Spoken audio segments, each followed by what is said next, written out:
कंधे कांटेदार तार से घिरी यह जमीन जिस पर आज सरदार नारायण सिंह का 2 मंजिला मकान 7 चालों और कुछ खाली प्लाट पड़े हैं, पहले धान का एक खेत होता था। सावन की पहली बरसात में जब यह खेत पानी से भर जाता तो शंकर और उसका बूढ़ा बाप और उनके परिवार के अन्य व्यक्ति इसमें धान बोते। फिर इस खेत की हरियाली बरसात की फुहारों में निखर उठती और उस हरियाली में सूरज का सोना चमकने लगता। अंत में उस धान को शंकर और उसका बूढ़ा बाप और उसकी 3 बहनें और 4 बेटियां बाहें भर भर कर संभालते और उनकी छोटी सी झोपड़ी चावलों से भर जाती। कई पीढ़ियों से यह खेत उनका अपना था। इस खेत के सिर पर कितनी ही बार उन्होंने कर्ज उठाया था और अपने बेटे बेटियों के ब्याह किए थे। मेहनती हाथ और अमृत जैसी वर्षा और उपजाऊ मिट्टी की बदौलत आखिर यह कर्ज उतरता रहा था। इसी खेत के सिर पर कर्ज ली हुई रकम से शंकर की शादी हुई थी। इसी खेत के सिर पर उसने अपनी 3 बहनें ब्याही थी। इसी खेत के सिर पर उसकी 2 बेटियों के ब्याह हुए थे और अभी इसी खेत के सिर पर उसे जवान हो रही 2 और बेटियों के ब्याह करने थे। लेकिन इस बार सरदार नारायण सिंह की दी हुई कर्ज की रकम उतर न सकी। पिछले 8 वर्षों से वह उनके बही खाते में सूद दर सूद ब्याज जनती रही थी और आखिर फैलती हुई जैसी इस खेत पर छा गई थी। तब अगले वर्ष इस खेत के गिर्द कांटेदार तार लगा दिए गए थे। फिर सरदार नारायण सिंह ने इसके कुछ प्लाट बनाए, उसमें से कुछ एक बेचकर शंकर और उसके बूढ़े बाप को दी हुई ब्याज समेत अपनी रकम वसूल की और जमीन के एक कोने में अपने लिए 2 मंजिला मकान और बाकी हिस्से में 7 चाली बनवा कर किराए पर चढ़ा दी, जिनमें आजकल 40-42 कुटुंब रह रहे हैं। वह धान का खेत जिस पर सरदार नारायण सिंह की कई वर्षों से नजर लगी हुई थी, आखिर उनकी मिल्कियत बन गया था। सरदार नारायण सिंह को खुशी थी कि बम्बई जैसे शहर में जहां मकानों की इतनी किल्लत रहती है, उन्होंने अपने वतन से उजड़ कर आए शरणार्थियों को अपने यहाँ घर देकर बसाया था। यह जमीन जिस पर पहले एक परिवार का ही निर्वाह होता था, आज कई परिवारों को आश्रय दे रही थी। इनमें से कई परिवारों को सरदार नारायण सिंह ने रुपया देकर सहायता की थी। उन्होंने कितनों को पैरों पर खड़ा किया था, कितनों के रुके हुए काम चलाए थे। उनके पास आकर कभी कोई खाली हाथ नहीं गया था। इस इलाके के गुरुद्वारे में उनसे ज्यादा दान आज तक किसी ने नहीं किया था।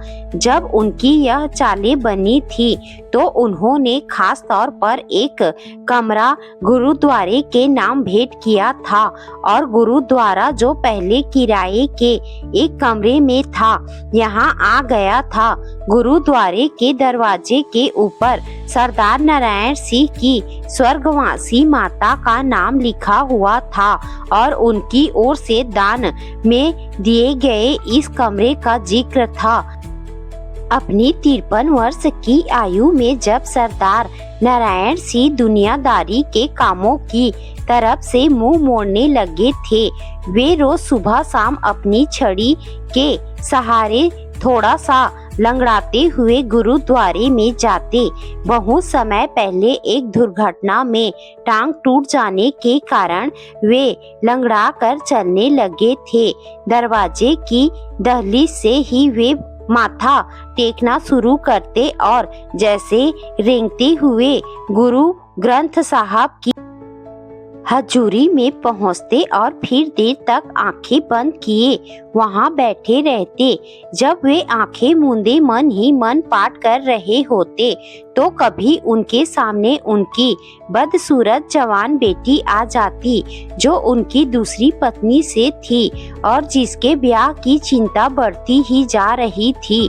साथ ही उनके सामने अपने तीसरे ब्याह से हुए दोनों बेटे आते और उनकी मराठन माँ आती जो 2 साल हुए मर चुकी थी। तब उनको बड़ा सूना सूना सा लगता। आस पड़ोस के सभी लोग इस बात की प्रशंसा करते थे कि सरदार नारायण सिंह को कभी दूध या राशन जैसी दूसरी चीजें खरीदनी नहीं पड़ती थी। ये सब चीजें उनके घर मुफ्त ही आ जाती थी।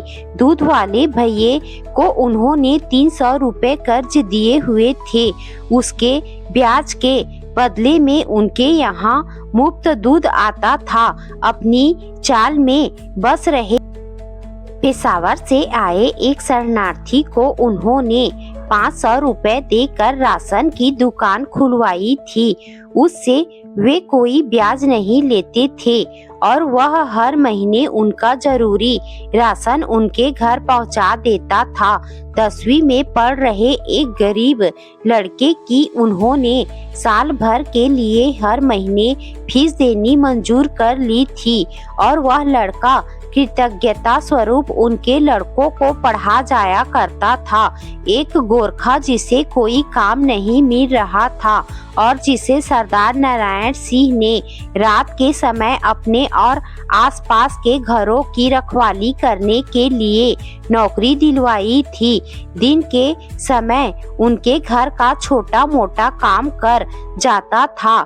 इस प्रकार सरदार नारायण सिंह की मेहरबानियां एक जाल की तरह चारों ओर फैली हुई थी। वे प्रतीक्षा में रहते कि कब जाल के किसी हिस्से में तनाव पैदा हो और वे वहां पहुंचकर उसके धागों को टूटने से बचाए। एक बार जाल में एक तरफ तनाव पैदा हुआ तो दूध वाले भैये के साथ उनका झगड़ा हो गया कि वह दूध में पानी डाल कर देता है। तब उन्होंने उसका दूध बंद कर दिया और अपनी रकम मांगी। दूध वाला पिछले 2.5 साल से ब्याज से तिगुने मोल का दूध दे चुका था। उसने सरदार नारायण सिंह से हिसाब करने के लिए कहा। हिसाब अदालत में हुआ। क्या सबूत था कि उसे दूध के पैसे नहीं मिले थे। 300 रुपए का कागज जिस पर 2.5 साल पहले उसने अंगूठा लगाया था, पता नहीं कैसे अदालत में ब्याज समेत 550 रुपए का बन गया। दूसरी पेशी में ही फैसला हो गया। दूध वाला एक साथ इतने रुपए नहीं दे सकता था, सो उसकी एक नई जनी भैंस सरदार नारायण सिंह के यहाँ आ गई, जिसके लिए कुछ दिन पहले से ही उन्होंने टीन का एक छपरा बनवाना शुरू कर दिया था। उस भैंस के दूध का 1 लोटा रोज सुबह गुरुद्वारे जाता और 1 लोटा जाल के कमरा नंबर 12 में बस रहे एक परिवार के लिए जाता। उस कमरे में पंजाब के फसादों में तबाह हुआ बंता सिंह अपने परिवार समेत रहता था। उसकी अधेड़ उम्र की पत्नी दमे की मरीज थी और 23 वर्ष की बड़ी बेटी अनूप कौर उसकी सबसे बड़ी चिंता थी। 2 और छोटी बेटियां थी और एक बेटा था जिन्हें पढ़ाने लिखाने का अरमान अब बंता सिंह के दिल में दब कर ही रह गया था। जहाँ पेट भरने के लिए रोटी का अभाव हो, वहाँ शिक्षा का सवाल ही कैसे पैदा हो सकता था। सिर्फ सरदार नारायण सिंह का ही सहारा था कि वे आज तक दिन काटते आ रहे थे। कपड़े का व्यापार करने के लिए 1000 रुपए की रकम उन्होंने बंता सिंह को दी थी। पंजाब में बंता सिंह का गांव उनके अपने गांव से सिर्फ 2 कोस के फासले पर था। सो पड़ोस की बात ठहरी। बंता सिंह कपड़ों का गट्ठा उठाए गलियों बाजारों में घूमता। शाम को उसका वृद्ध शरीर थक कर चकनाचूर हो जाता, उसकी टांगे टूटने लगती। सो उसने कपड़े की मार्केट में दुकान खोलनी चाहिए। दुकान का 60 रुपए किराया तो वह शायद दे लेता, लेकिन 1,500 रुपए पगड़ी। तब सरदार नारायण सिंह को उसकी वृद्धावस्था पर तरस आया और उसकी दमे की बीमार पत्नी और उसके 4 बच्चों के लिए उनका दिल पसीज उठा। उन्होंने बंता सिंह को पगड़ी के लिए 1,500 रुपए का और कर्ज देना मंजूर कर लिया। अब बंता सिंह दुकान पर बैठा अपने सुनहरे भविष्य के सपने देखता हुआ ग्राहकों की प्रतीक्षा करता। उसकी रूखी सूखी रोटी चल जाती। बंता सिंह सोचता कि दुकान ठीक तरह चल जाए, 4 पैसे जमा हो जाए तो कुछ और रुपए सरदार नारायण सिंह से लेकर अनूप के हाथ पीले कर दे। उसकी नजर में एक योग्य लड़का भी था जो उसी मार्केट में दुकानदारी करता था। कहीं पंजाब का बंटवारा ना हुआ होता तो वह कितनी धूमधाम के साथ बेटी का ब्याह करता। कभी आसपास के गांवों के अच्छे अच्छे परिवार उससे संबंध जोड़ने के लिए तरसा करते थे और अनूप कौर भी खौ खौ करती अपनी माँ के सिरहाने बैठी या रोटियां पकाती हुई कभी सोचती कि क्यों ना उसका उन दंगे फसादों में ही अंत हो गया। वह आज अपने बूढ़े माँ बाप पर कितना बड़ा बोझ है।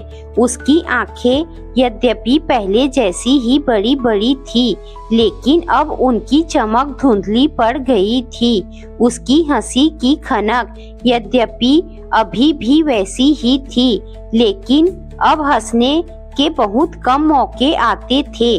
उसकी जवानी की उमड़ती हुई बाढ़ जब बेकाबू हो जाती तो उसकी आंखों के सामने अंधकार फैलने लगता।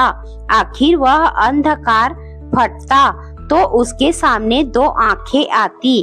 कितना बड़ा संसार था उन 2 आंखों में। उसके सामने तुर्रे वाली तरबूजी रंग की पगड़ी आती, जिस पर लगे अबरक की चमक उसकी आंखों को चुंधिया देती।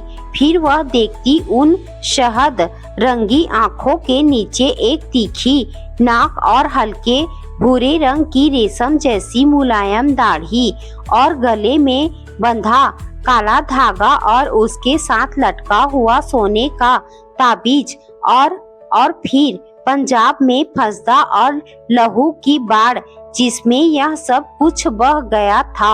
आखिर वह खुद भी उस लहू की बाढ़ में क्यों न बह गई, चारों तरफ लगी आग में क्यों न जल कर राख हो गई।